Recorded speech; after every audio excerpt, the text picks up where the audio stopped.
Boker Tov. Today's Daf Yomi is Samach Zayin Yevamos 67. We're going to start on the bottom of 66b. The Gemara has discussed the idea that a woman could designate an asset when she comes into the marriage as Tzom Barzal asset or Malug asset. The Tzom Barzal asset, well, the Malug asset means that the woman retains the principal of the asset, but while they're married, the husband gets the rights to the fruits of the asset, and also he has to maintain the asset.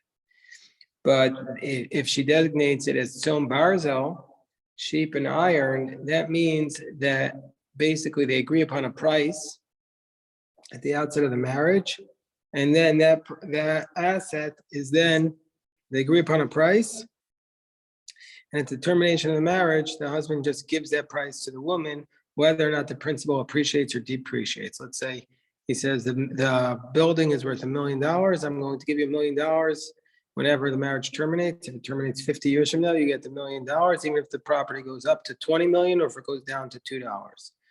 But let's say the property for some reason remains $1 million, and she says, I want the property back. I don't want the money. So that's a dispute between Rav Yehuda and Rav Ami. Rav Yehuda says she has the right to say it's a family heirloom. I get the property back. I get the principal back. Whereas Rav Ami says no, the husband owns it. He can give her the money and not give her the asset. And the Gemara says in the bottom of 66b, we rule like Rav Yehuda. So the Gemara now establishes, well, there was an incident. So there was a woman. She brought into the estate a fancy cloak. She established a cloak as sheep and iron, soap barzel asset, meaning to say that they agreed upon a price, and the husband has to give her that money at the conclusion of the marriage. Big suvasa. She established that in her ksuba. Now she could, in accordance with Rabbi Yehuda, say, no, I want the cloak. I don't want the money, if it's the same value. But then what happened was Shachav, the husband died. Shakur Yasme, his heirs took the cloak, Uparsua Misna, and they spread it over the dead body. And once a dead body benefits from something, that becomes like sacred. You're not allowed to get benefit from it. So it's kind of owned by the dead body. So Amarava, Kinya Misna, they still have to pay her the value of the cloak, but he said the husband has acquired the cloak, meaning to say she doesn't have the rights to demand the cloak itself. So Amroi Nani braid Rav Yosef braid the Rav Kahana. So Nani says to Rav Kahana, Amar Rav Nachman Rav Yehuda. But then we say the laws like Rav Yehuda and say she has the right to the asset, to the principal. She has the right to say it's my family heirloom. Amar Rav Nachman Rav Yehuda. So Amroi said, yeah, Rav Yehuda said that, but Milo Moda Rav Yehuda the Mechusar Guvaina. Yehuda says she has the rights to it, but Rav Yehuda himself admits that the asset is lacking complete collection. So since the asset's lacking collection, it's in the husband's possession, meaning to say she has the rights to it, but until such time as she actually collects it, it's not hers.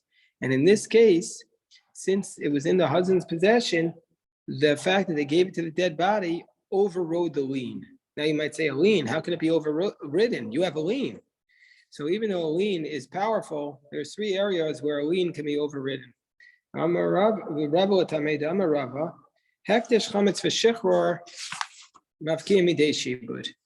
three ways you can override a lien. How do you override a lien? A lien is absolute. No, there are three circumstances in Jewish law where you can override a lien. The first is, probably anybody who's a businessman is not going to like this, hektish. So let's say you have, I say, lend me $1 million. You say, okay, what are you going to do? I say, I put a lien on your house. I mean, I'll lend you the $1 million when I'm putting a lien on your house. Great, fair deal. House is worth whatever, $1 million. So I have the security. But then if I donate that house to the temple, that cancels the lien. Temple comes first. So the temple overrides the lien. So in this case where they gave it to the dead body, it's like giving it to the temple. And so therefore it overrides the lien. This is I was trying to explain this to my friend yesterday who was a businessman, and he's like, that doesn't seem fair.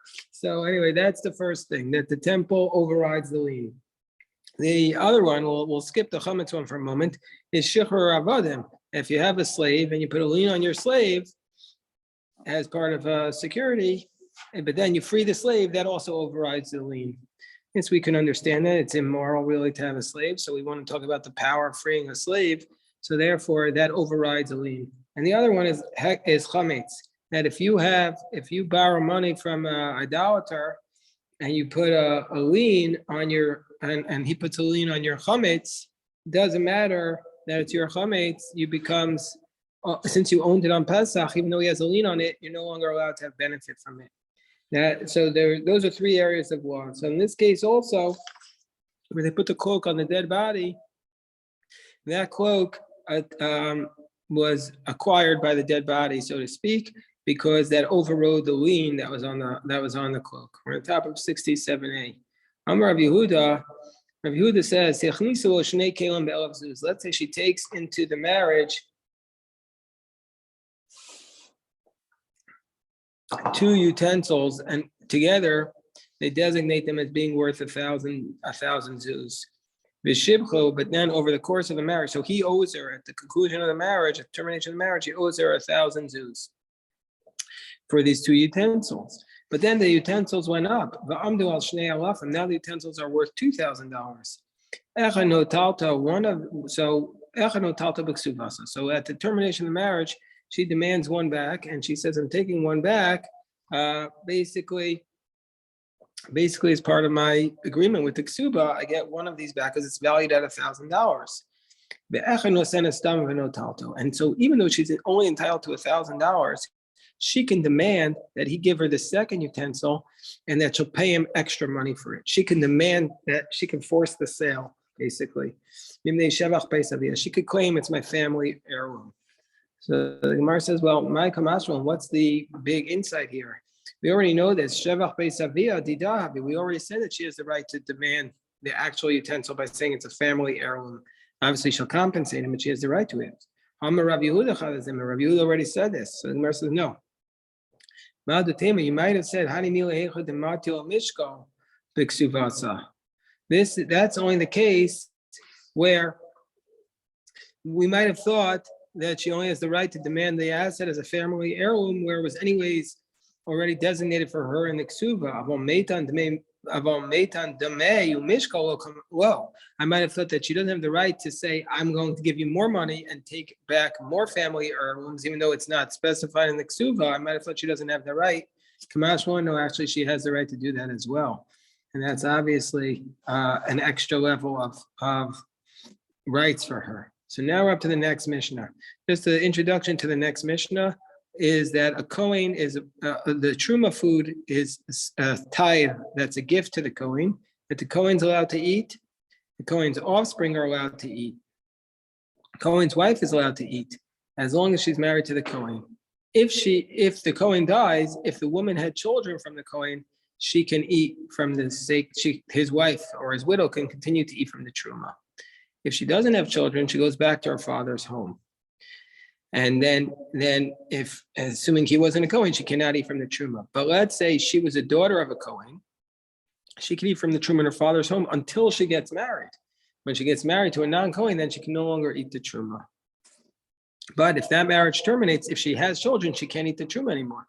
But if she didn't have children, she goes back to her father's home as a daughter of a Kohen and she can eat the Truma. So we'll see, this is a little bit complicated, but it talks about the rights of a fetus. So let's look at what the Mishnah says.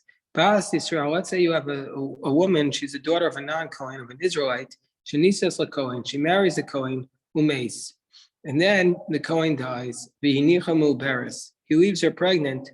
Barashi says what we're talking about here is he has other sons in addition to this fetus who he left behind. Then her slaves, the slaves that are left behind cannot eat from the truma because the fetus is the remaining fetus is going to be considered a part owner of these slaves, and that's a problem for the slaves because the reason why that's a problem for the slaves is because the fetus disqualifies the slaves from being able to eat the truma. That's a verse. We'll see why exactly. Talmud's going to offer a couple of reasons. But so therefore, even though she can eat the truma because she has sons who are alive, the slaves can't eat from the truma. Uber posel, the fetus disqualifies her, i.e., she, let's say, was married to a Kohen, and so now she's going back to her father's home. Let's say she was the daughter of a Kohen and she was married to an Israelite, to a non-Kohen. Then if she's pregnant, she can't say I'm back in my father's home because she's still connected to her deceased husband through the fetus. But the fetus also does not allow the slaves to eat from the truma as a result of it. So the Gemara says, hold on. The Gemara says, no, excuse me, the Mishnah continues, that's the opinion of Rabbi Yossi. Amr lo, they said to, the sages said to Rabbi Yossi, since you told us the story about this daughter of an Israelite who married a Kohen, it's the same law, af bas Kohen la Kohen. It's the same law as by the daughter of a Kohen who marries a Kohen who mace. Let's say you have the daughter of a Kohen who marries a Kohen, af bas Kohen la Kohen, the daughter of a Kohen who marries a Kohen and he dies, and he leaves her with a fetus, also it should be the same thing. If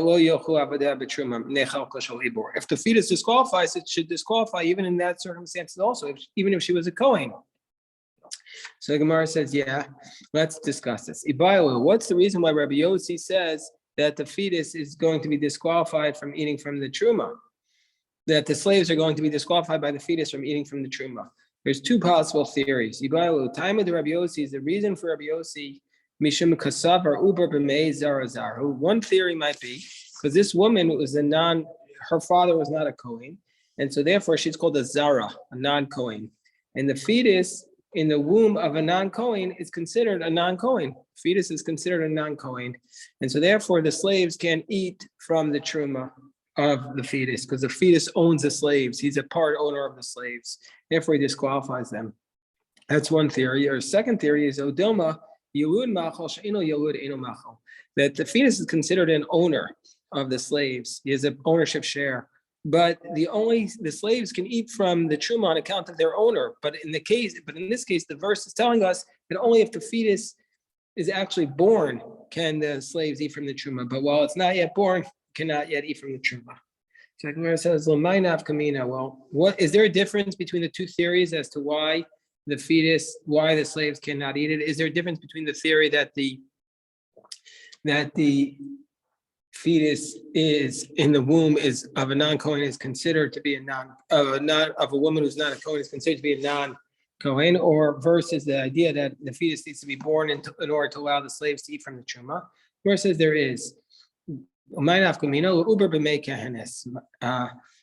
say the fetus would be in the womb of a woman who's the daughter of a Kohen. So according to theory number one, well, now the fetus is a Kohen because it's in the daughter of a Kohen's womb. According to theory number two, the fetus is still not born, and so they can't eat from the truma. So the Gemara says, Amar Rabba, Hainu Taima de Rabbi Yossi. So Rabba says, what's the reason for Rabbi Yossi? He says, Kasavar Uber B'mei Zara Zara. He goes by theory number one. The fetus in the womb of a non-Kohen is a non-Kohen, so therefore, under these circumstances, the slaves cannot eat from the truma. Whereas Rabbi Yossi says, theory number two. Rabbi Yossi says, Rabbi Yossi says, only if the fetus is born can the fetus eat from the truma, but if it's not born, it can't. And so that's theory number two. So the Gemara now says, Meisvei, let's challenge Rabbi Yosef's theory. Amrullah Rabbi Yossi. So they said to Rabbi Yossi the following, Meyachar. This is a Bryce which has a different discussion of our conversation. He said to Rabbi Yossi, Meyachar she'idata lo'anu abaz Yisrael Kohen. They said, okay, you're telling us about a daughter of an Israelite who marries a Kohen. Well, Bas Kohen Mahu. What about if it was the daughter of a Kohen who marries a Kohen? And his response to that was, Zu Shemati, Zu Shemati. He said, I heard about an Israelite who marries a Kohen, but I don't know about the daughter of a Kohen who marries a Kohen. I didn't hear that law. I know if the daughter of an Israelite marries a Kohen and she has a fetus, it's disqualifying. But I don't know about the law of a Kohen's daughter who marries a Kohen. So now the Gemara analyzes this. Now, if you want to say that the reason why the fetus disqualifies is Uber B'mei Zara Zaro, if you want to say that the reason why the fetus disqualifies is because the fetus in the womb of a non-Kohen is a non-Kohen. That's why he says, well, I didn't hear anything about the case of a woman who's the daughter of a Kohen who married a Kohen. He says, I only said my law about the daughter of a non-Kohen who married a Kohen because she's the non-Kohen. But if he says no, the theory is because only a child can be born, but one who was only a child, once he's born, can allow the slaves to eat the truma. But if he's not born yet, he doesn't allow them to eat the truma. Then it shouldn't make a difference if she was a Kohen or a daughter of an Israelite or a daughter of a Kohen. Why does he say "My zu shamati zu lo shamati"? It's the same law. Martin says, indeed, Kasha, this is a difficulty against Rabbi Yosef's approach. So Amar Rav Yehuda Amar Shmuel, the Gemara says, Zu divrei Rabbi Yossi. This is the position of Rabbi Yossi that the fetus disqualifies. But the sages disagreed with Rabbi Yossi, and they said, Yesh lo banim, that if this is the following brisa, the sages said, if when the husband dies, he left behind sons, then ochel mishum banim. If he left behind sons and no fetus, then the slaves can eat on account of the sons. And lo banim, and if there are no sons, so if there are no sons, if he left behind sons and a fetus, the sages argue with Rabbi Yossi. Sages say if he leaves behind sons and a fetus, then the slaves can eat on account of the sons. If he leaves behind no sons, then they can eat on account of the deceased man's brothers, who are also heirs of the slaves, who are also inheritors of the slaves. If he has no brothers, there's always somebody who's going to inherit it, and the heir and the fetus does not disqualify.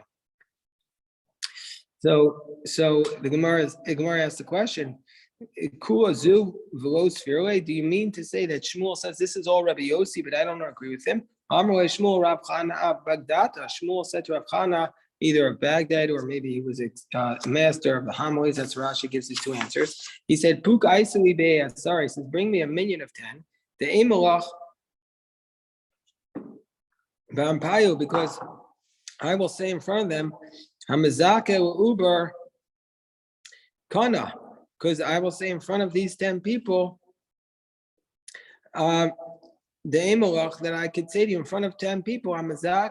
But I'll say in front of these 10 people, Hamazaka Uber Kana, that one who is Mazaka, one who wants to give something to the fetus, acquires it. And so we see from here that according to Shmuel, the fetus is capable of being an owner of the slaves, and therefore it is capable of disqualifying them. And so why do you say that this is only the position of Rabbi Yossi that the fetus is capable of disqualifying?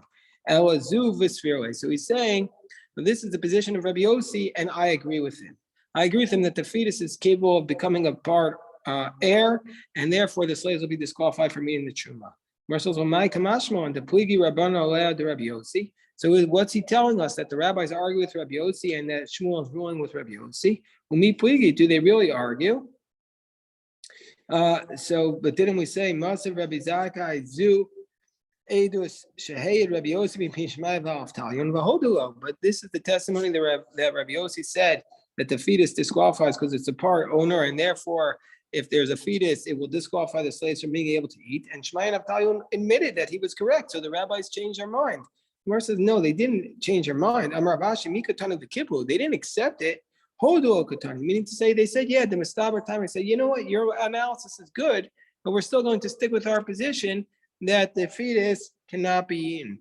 That fetus does not inherit, and therefore, if he left behind sons, the slaves can eat from the truma, even though there's a fetus. That's the position of the rabbis. So we're going to have a brisa now, which is going to record different opinions about these cases. Tan Rabbanan, rabbis taught, niach banim elu ve'elu ochem. So let's say he leaves behind just sons, then everybody can eat from the truma. The slaves of the husband, who are the tzon barzal slaves, meaning the ones he owns, and the slaves of the woman, i.e. the ones she owns, the principal, which is called the avdei melug, and they can all eat from the truma. But let's say he leaves behind her pregnant, elu ve'elu einochem. If she's just pregnant, then nobody can eat from it, because the fetus, they can't eat as a result of the fetus, and not the mother and not the slaves, because the fetus does not allow you to eat, but it does disqualify you. Let's say he left behind sons and he left her pregnant. Then then the woman slaves can eat because she has sons, so they can eat. So she can eat because she has sons who are surviving. But the husband slaves, they can't eat.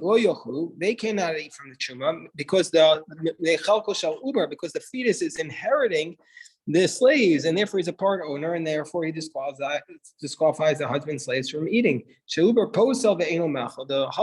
fetus disqualifies the woman if she returns to her father's estate, if father was a Kohen and she had been married to an Israelite, it disqualifies her from eating, but it also does not allow the slaves to eat. That's the position of Rabbi Yossi. Rabbi Shimon bar Rabbi Yossi Omer Mishum Aviv. Rabbi Shimon, the son of Rabbi Yossi, says in the name of his father, Habas macheles va'ben eno machel.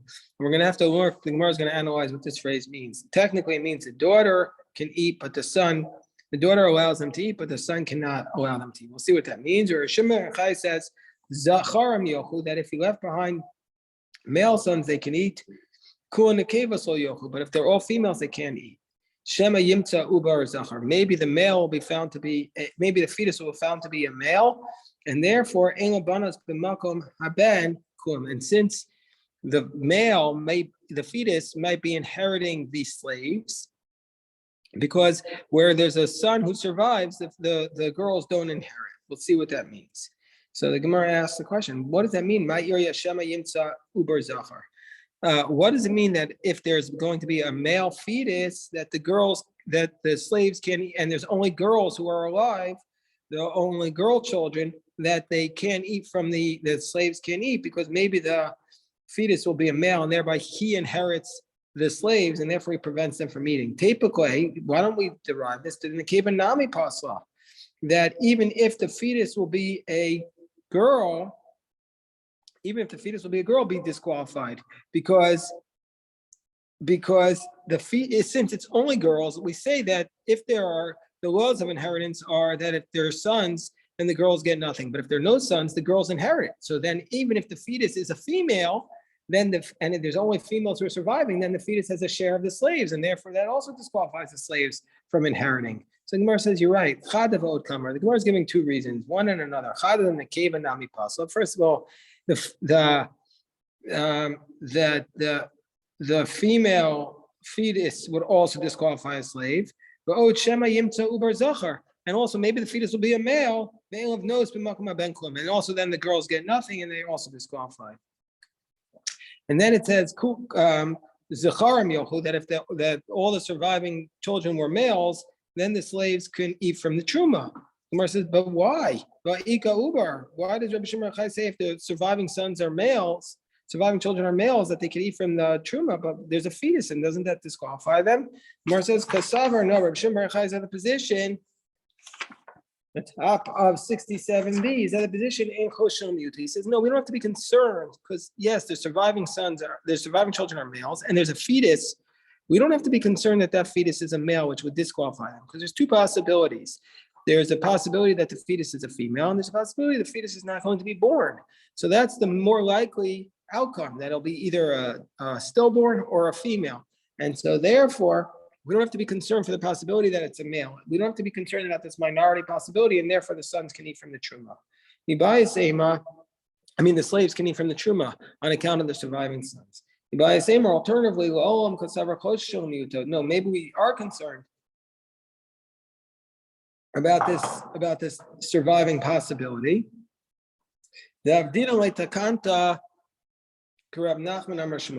And what we do here is, even though in this circumstance, even though it could be that the fetus will be a male, but nevertheless, what we're going to do is we're going to fix it for the slaves. We want to help the slaves be able to eat, and so we're going to fix, like Rav Nachman says in the name of Shmuel, the Amar of Nachman Amar Shmuel, Yisomim Shabo Lachok B'Nichsei Aviyim. Let's say the heirs, or in this case, they're minors who want to divide up the assets of their father. That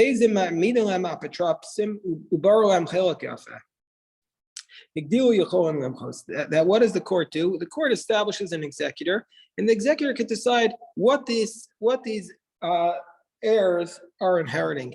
And in this case, the executor will say, you know what, you're entitled to, let's say, $1 million. The slaves are worth $500,000. You're going to get the different portion of the estate. The fetus is not, the children or the fetus are not taking any portion of the slaves. And so therefore, in that manner, the fetus is not having an ownership share of the slaves. And so therefore, is not going to disqualify the slaves from eating truma. And that's what Rav Nachman said in the name of Shmuel, whereas Rav Nachman himself said, Shmuel said that when these minors got older, they could say, we object to what the executor did. But Rav Nachman said, no, you can't object to what the executor did, because otherwise, what's the power of the court? But anyway, we see from here that the executor has the right to assign the assets. And in this case, we'll fix it for the slaves so that they can eat the truma. We'll sign the ownership of the slaves away from the fetus, and therefore they won't be disqualified. So Gemara says, well, Lema, the Rav Nachman Tanahi. Let's say that therefore what Rav Nachman is saying with Shmuel is really an earlier dispute. That Rav Nachman is holding like Rabbi Shimon. He says the males can eat, because he holds like Rav Nachman holds like Rabbi Shimon. They're consistent with each other, that it's because you've assigned the ownership of the fetus in the slaves, you've assigned it to a different one of the heirs. Whereas the Tanakh says that the slaves can eat if the mother is pregnant, is because he says you can't assign it. The Gemara says no. Everybody says the executor has the right to assign it to somebody else. We go back to the earlier dispute whether we have to be concerned for the possibility that this fetus is a male, even though it's not the most likely outcome. So then the Gemara says, let's analyze the next statement. Rabbi Shmuel bar Rabbi Yossi says, Mishum Aviv Abbas Machil Haben Eno Machil. He says actually the daughter is allowed to eat and not the son.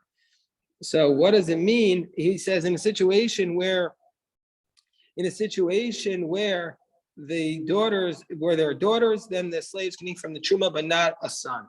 The Gemara says, Ma'ishna ben delo machil. The Gemara says, let's analyze this. This doesn't make sense. Why, if there are sons, do we say that they cannot eat from the truma? Because the fetus owns part of the slaves.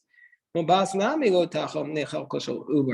also if it's a girl who's surviving, they shouldn't be able to eat on account of the fetus.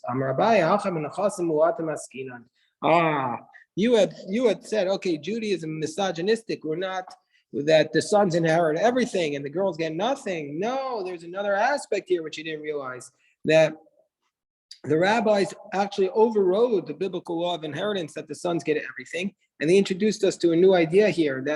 That what's the idea here? The idea is that if there's not a lot of money in the estate, there's not enough money to support the boys and to support the girls. Even there's by the ksuba, which is a lien on the mortgage on the whole document, on the whole marriage, it states that the girls have to be sustained and supported. So therefore, what the rabbis do, if there's not a lot of money, is they say we're going to first support the girls, and only then do the sons inherit.